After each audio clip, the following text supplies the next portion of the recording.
사무엘상 19장 18절에서 27장 12절까지는 다윗의 도피 생활에 관한 기록인데, 오늘 우리가 읽은 21장과 22장은 크게 네 문단으로 나눌 수가 있습니다.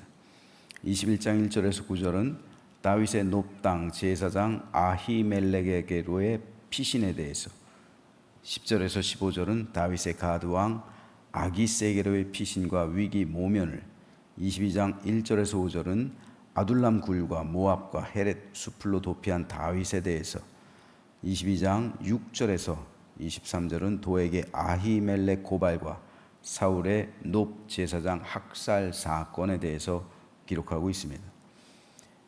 이 부분에 대한 이해를 돕기 위해서 지도를 하나 보겠습니다. 자, 이 지도는 다윗의 도피 경로를 그린 지도인데, 다윗이 가장 먼저 도망했던 곳은 제일 위쪽에 있는 사울이 살고 있었던 사무엘이 살고 있었던 라마였습니다. 이후에 다윗은 기브아로 가서 요나단을 만납니다. 그리고 거기서 요나단과 언약을 맺어요. 이 장면이 어제 새벽에 살펴본 사무엘상 20장에 기록되어 있습니다. 그리고 오늘 본문에서 다윗은 세 번째 장소로 도망가는데, 그것이 바로 놋당입니다. 기브아에서 놋당은 그리 멀지 않은 곳에 있었습니다. 여기에는 제사장 아히멜렉이 있었는데 그는 다윗을 선대하죠. 그리고 배고픈 다윗 일행이 먹을 것을 구하니까 제사장만이 먹을 수 있는 제단에 있던 진설병을 주어 먹게 했습니다. 예수님께서 안식일 논쟁에서 다윗도 제사장만이 먹을 수 있는 진설병을 먹지 않았느냐라고 인용하신 부분이기도 합니다. 또한 아히멜렉은 무기를 구하는 다윗에게 다윗이 죽였던 골리앗의 칼을 주었습니다. 이렇게 아히멜렉은 다윗을 선대했죠.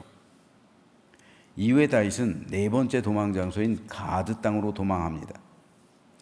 그런데 가드는 다윗이 죽인 골리앗의 땅이에요. 골리앗의 고향이에요. 골리앗의 고향에 골리앗의 칼을 갖고 간 거예요. 참 아이러니컬하죠. 사울이 두려워서 사울의 영향력이 미칠 수 없는 가드로 간 거예요. 가드로 가면 사울이 못 쫓아오잖아요. 가드 땅으로 들어오면 전쟁이잖아요. 블레셋 사람들이 가만 놔두겠습니까? 그러니까 사울이 못 쫓아오니까 국경을 넘어버린 거예요. 이 부분에 대해서는 좀 이따 말씀드리겠습니다. 이곳에서 다윗은 구사일생으로 천만다행으로 목숨을 건져요. 그리고 다섯 번째 도망 장소인 아둘람 굴이죠. 이곳으로 도망가게 됩니다. 그리고 거기서 요단강 동쪽에 있는 모압으로 와서 모압 왕에게 자기 부모를 의탁하는 거예요. 그리고 선지자 갓의 권면에 따라 다시 유다로 와서 헤렛 수풀에 이릅니다. 자, 여기까지가 21장과 22장에 기록되고 있는 다윗의 도피 행적이에요. 그런데 오늘 본문에서 다윗이 도망가는 이 과정 가운데 다윗에게서 배울 점이 한 가지가 있고, 또한 다윗이 실수한 점이 하나 있습니다. 오늘 이에 대해서 잠시 말씀을 나누도록 하겠습니다. 먼저 다윗에게서 배울 점이 하나 있어요. 그것은 다윗이 놋의 제사장에게로 갔다는 사실이에요. 다윗이 처음으로 갔던 제일 위쪽을 한번 보세요. 라마, 기브아, 놋. 라마는 사무엘이 살던 곳이에요. 기브아엔 요나단이 있었어요. 놋에는 제사장 아히멜렉이 있었어요. 놋은 제사장의 도시예요. 라마는 선지자의 도시예요. 그리고 기브아는 요나단과 만났던 곳. 뭘 알 수가 있을까요? 다윗은 도피 생활을 막 시작한 거예요. 경황이 없었어요. 얼마나 급하게 도망갔으면 군인이 무기조차 챙기지 못했을까요? 심지어는 먹을 것도 갖고 나오지 못했어요. 굶주렸어요. 그런데 왜 하필 다윗은 가장 먼저 라마로, 그리고 기브아에서 물론 요나단을 만난 거고요, 놋으로 갔을까요? 노브는 제사장의 도시예요. 기브아에서 얼마든지 저 밑에 쪽으로 갈 수 있었는데 일부러 노브로 갔어요. 그 이유는 다윗이 하나님께 묻기 위해서예요. 22장에 보면 도액이란 밀고자가 아히멜렉이 다윗을 위해 하나님께 묻더이다라고 고발하는 장면이 나와요. 이를 통해 볼 때 다윗은 하나님의 뜻을 구한 거예요. 그리고 아히멜렉도 사울에게 말하잖아요. 내가 다윗을 위해 물은 적이 한두 번입니까? 결단코 그렇지 않습니다. 다윗은 때마다 일마다 제사장에게 와서 하나님의 뜻을 물었다는 거예요. 이게 사울하고 차이예요. 사울은 안 찾아가요. 하지만 이 다윗은 어떤 일이 있을 때마다 제사장에게로 찾아간 거예요. 그리고 하나님의 뜻을 물었던 거예요. 내가 다윗을 위해 물은 적이 한두 번입니까? 아히멜렉이 말하잖아요. 고백하잖아요. 그래서 다윗은 이번에도 큰 일을 앞두고 나서 이 도피 행적이잖아요. 그러니까 하나님께 물은 거예요. 하나님의 뜻이 무엇인지, 왜 도대체 내게 이런 일이 생기는지, 어떻게 해야 되는 것인지 물었던 겁니다. 또 한 가지, 다윗은 믿음 위에 굳게 서 있었던 사람이었기 때문에 선지자와 제사장과 친밀한 관계를 유지했어요. 그래서 다윗이 제일 먼저 도망간 곳이 사무엘이 살고 있었던 라마예요. 그리고 또 친밀했던 요나단과 기브아에서 만났고, 또 친밀했던 제사장 아히멜렉에게 간 거예요.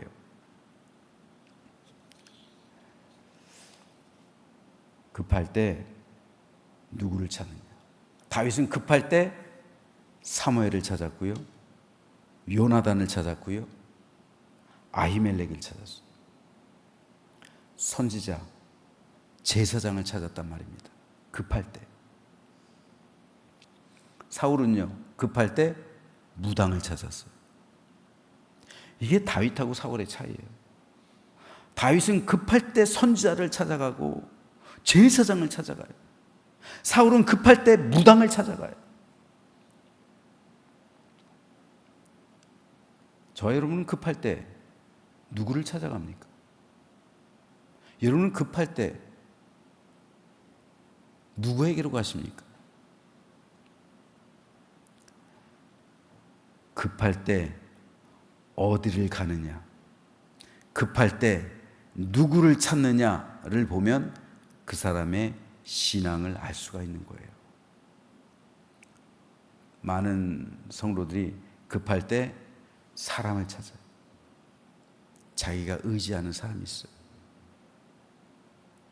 하지만 이 시대 다윗의 마음을 가진 성도는 급할 때 하나님에게로 와서 하나님을 찾아야 할 줄로 믿습니다. 급할 때 하나님을 찾는 사람이 진짜 성도예요. 급할 때 하나님 앞에 나와 무릎 꿇고 기도해야죠. 급할 때 하나님께로 나와서 하나님의 뜻을 묻고 하나님께 기도하고, 급할수록 하나님께 간절히 찾는 그 기도의 모습, 그게 바로 다윗의 모습이잖아요. 여러분, 급하면 금식 기도도 하는 거예요. 요즘 한국 교회에서 금식 기도가 많이 사라지고 있잖아요. 저도 좀 찔려요. 금식 기도를 한 지가 오래돼서 좀 찔립니다. 근데 한국 교회에서 급하긴 한데 급한 사람이 없는 게 아니에요. 급한데도 금식 기도를 안 해요. 급한데 하나님을 안 찾는단 말이에요. 교회들만, 그리고 성도들이, 목회자들이 급한데 하나님을 안 찾아요. 급한데 기도를 하지 않아요. 사람들 찾아다녀요. 자기를 구원할 누군가를 찾아다녀요. 자기를 도와줄 어떤 사람, 인간적인 방법, 급할 때 그런 것들을 동원해요. 성도들도 세상 살아가다 보면 외로울 때가 있어요. 아무리 믿음이 좋은 사람도 힘들 때가 있어요. 괴롭고 일이 풀리지 않아서 답답할 때가 있습니다. 하지만 그럴 때 참 믿음을 가진 성도는 하나님께 나와 하나님을 찾아야 할 줄로 믿습니다. 이것이 바로 우리 신앙인이 가져야 할 믿음의 모습이에요.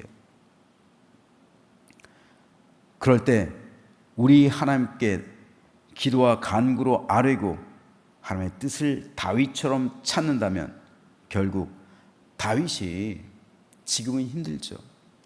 무려 10년이 넘는 도피 생활을 했잖아요. 하지만 결국 다윗이 왕이 되잖아요. 힘들고 어려웠던 연단과 훈련 과정을 거친 후에 이스라엘에서 최고로 추앙받는 왕이 되잖아요. 오죽했으면 메시아의 표상이 다윗이에요. 지금도 유대인들은 다윗과 같은 메시아를 기다리고 있잖아요. 오늘 우리도 하나님 앞에 나와서 다윗처럼 하나님의 뜻을 믿고 묻고 그리고 하나님의 뜻을 구한다면 하나님께서 가장 선하고 좋은 길을 우리를 위해 예비하셨고 그리고 반드시 그 길로 우리를 인도해 줄 줄로 믿으며 기도로 나아가는 이 시간 되시기를 주님의 이름으로 축복합니다. 두 번째로, 그럼에도 불구하고 오늘 본문에서 다윗이 실수한 게 하나 있어요. 엄밀히 말하면 두 가지인데요. 이 부분은 길어지니까 나중에 말할게요. 첫 번째는 아히멜렉에게 거짓말한 거예요. 그 거짓말이 결국은 85명이나 되는 제사장들 다 죽이잖아요. 사소한 거짓말이 85명이나 되는 제사장을 죽인 거예요. 물론 여기에는 더 큰 의미가 있어요. 왜냐하면 엘리 대제사장에게 하나님께서 저주하셨잖아요. 이 아히멜렉이 엘리 대제사장의 후손이에요. 엘리 대제사장에게 너의 집에 제사장이 일어나지 못할 것이다.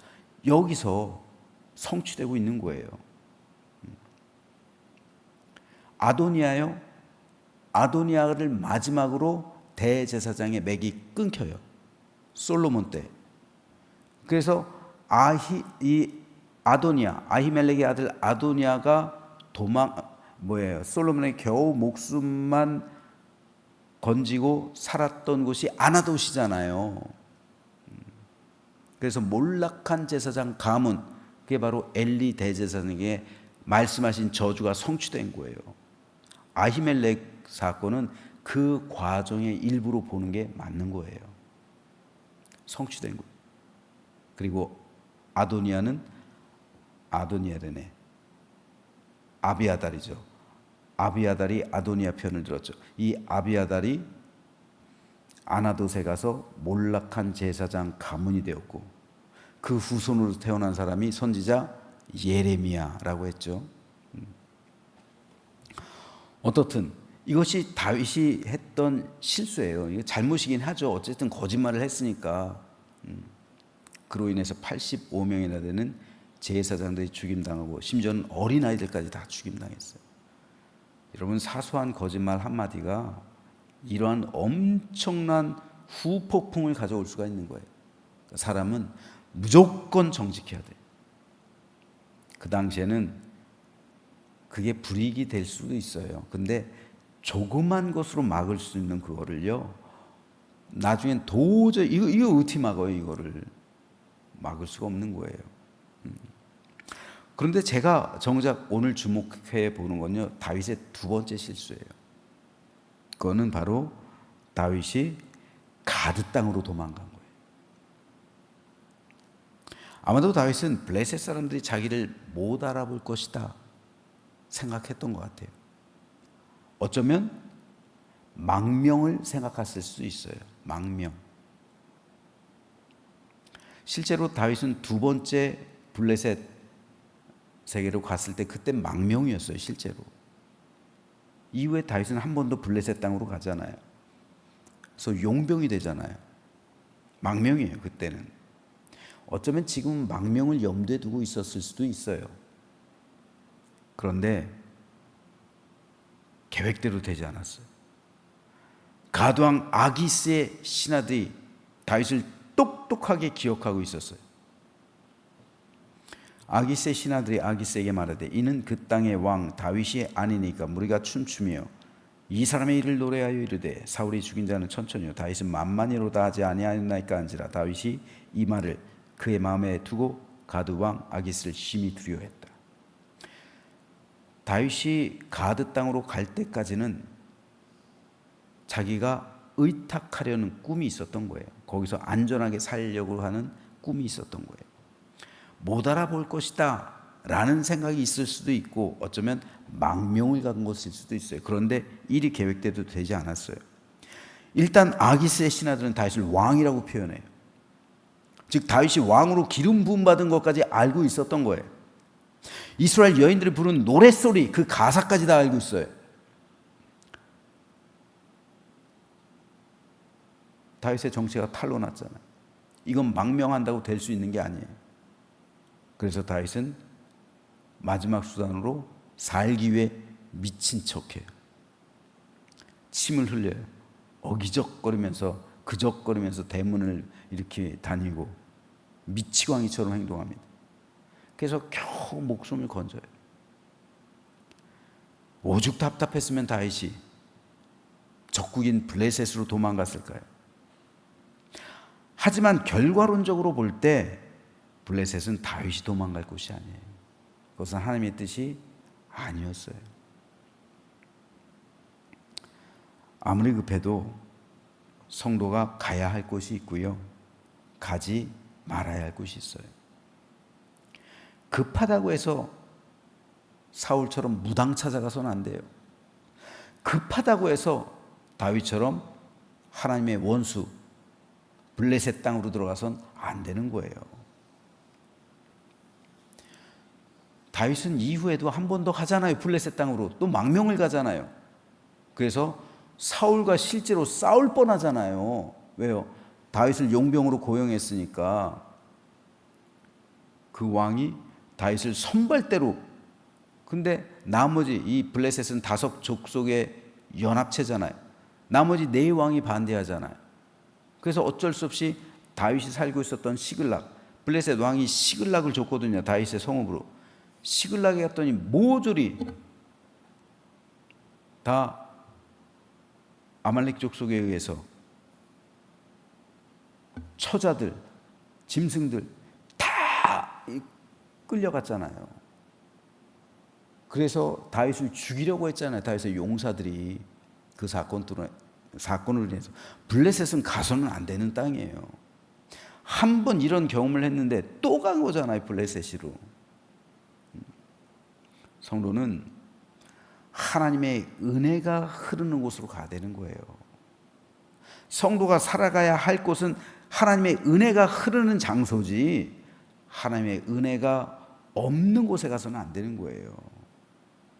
머물지 말아야 할 곳에 머물러서는 안 된단 말입니다. 성도들의 발걸음은 하나님의 은혜가 흐르는 곳으로만 다녀야 되는 거예요. 머물지 말아야 할 곳에 살면 결과가 좋지 않은 거예요. 다윗도 그랬어요. 블레셋에서 두 번 다 이 결과가 안 좋았잖아요. 하나님의 은혜가 흐르지 않는 블레셋 땅, 거기서 다윗이 살면 결과가 좋지 않은 거예요. 오늘 우리 역시 마찬가지. 하나님의 은혜가 흐르는 장소에 우리가 살아야지, 하나님의 은혜가 떠난 곳, 성도 그런 데 가면 술집 간다든지 그런 데 가면 안 되는 거예요, 여러분. 성도는 하나님의 은혜가 흐르는 곳에 있어야지, 성도가 막 카지노 다닌다든지 도박장 간다든지 경마장 간다든지 이래서는 안 되는 거예요. 롯을 보세요. 롯. 하나님의 은혜가 흐르지 않는 소돔과 고모라에서 살아가니까 결과가 좋지 않잖아요. 마찬가지입니다. 오늘도 여전히 이 세상은 하나님의 은혜가 흐르는 곳이 있고요, 하나님의 은혜가 흐르지 않는 곳이 있어요. 성도는 하나님의 은혜가 흐르는 곳을 사모해야 돼요. 교회잖아요. 예배당. 이곳에 나오는 걸 즐거워야 되고요, 이곳에서 기도하는 것을 기뻐해야 되는 거예요. 그러면은 하나님께서 복을 주시는 거예요. 은혜를 주시는 거예요. 제사장의 축복. 왜 제사장의 축복을 하나님께서 통해서 복을 주신다고 말씀하실까요? 나오라는 거잖아요. 나오라는 거잖아요. 하나님의 은혜가 흐르는 곳으로 나오라는 거잖아요. 그럴 때 제사장이 축복기도 할 때, 축복기도는 언제예요? 맨 마지막 예배의 끝이잖아요. 그럴 때 내가 이스라엘 백성에게 복을 줄 것이다. 왜요? 하나님의 은혜가 흐르는 곳이잖아요. 그러나 오늘 우리 성도들 하나님의 은혜가 흐르는 곳을 사모하며 그 은혜가 흐르는 장소 가운데 나오시길 바랍니다. 특별히 여러분의 가정이 하나님의 은혜가 흘러야 돼요. 그럼 우린 24시간 하나님의 은혜가 흐르는 장소에서 우리가 머물 수 있는, 내 가정을 하나님의 은혜가 흐르는 장소로 만들어야 돼요. 그래서 매일 찬송을 틀어놔야 되고요, 매일 성경을 읽어야 되고요, 예배를 드려야 되고요. 그러면 그 가정 가운데 하나님의 은혜가 충만히 흘러 넘치는 거예요. 그럼 하나님의 은혜 가운데 내가 잠을 자는 거잖아요. 그래서 우리 모두 하나님의 은혜를 사모하면서 하나님의 은혜가 흐르는 곳에 머물며 살아가게 되기를 소망합니다. 그래서 언제까지나 주와 동행하며 믿음으로 승리하는 삶을 살아가시는 우리 모두가 되시기를 주님의 이름으로 축원합니다.